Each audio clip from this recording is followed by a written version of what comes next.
Guys, আজকে আমরা পরীক্ষা করব আপেলের বীজ থেকে কি করে আমরা চারা তৈরি করব। আমি ইউটিউবে প্রচুর পরিমাণে ভিডিও দেখি যে আপেলের বীজ থেকে কিভাবে চারা তৈরি করে।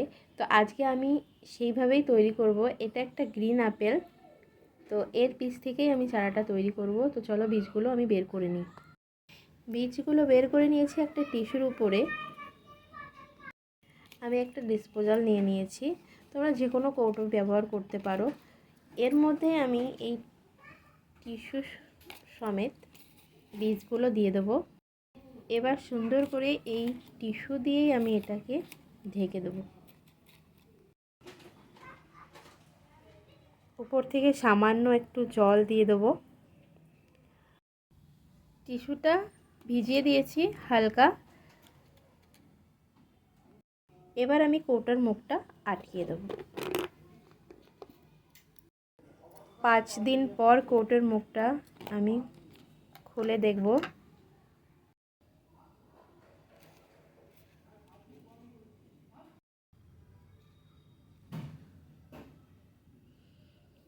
ওয়াও, তোমরা দেখতে পাচ্ছ, এই দেখো, এই দেখো, এখানে এখানে প্রত্যেকটাতে অঙ্কুরিত হয়ে গেছে। দেখো, এবার আমি এই বীজগুলো লাগিয়ে দেবো।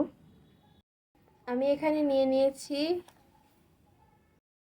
কোকোপিট আর মাটি, ভালো করে মিশিয়ে নিয়েছি।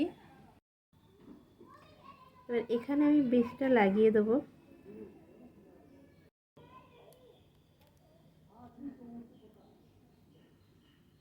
এক এক করে প্রত্যেকটা বীজ আমি, দেখো 4 দিন পরে এই বীজ থেকে চারা পেরিয়েছে।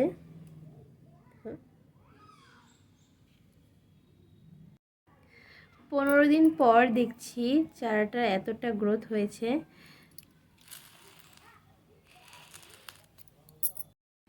এখানে 3টে চারা বের হয়েছে, এই একটা, এই একটা আর এই একটা।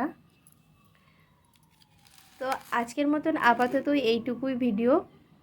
চারাগুলো বড় হলে আবার দেখাবো। তো ভিডিওটা কেমন লাগলো সবাই একটু জানাবে, আর ভিডিওটা ভালো লাগলে চ্যানেলটা সাবস্ক্রাইব করে পাশে থাকবে।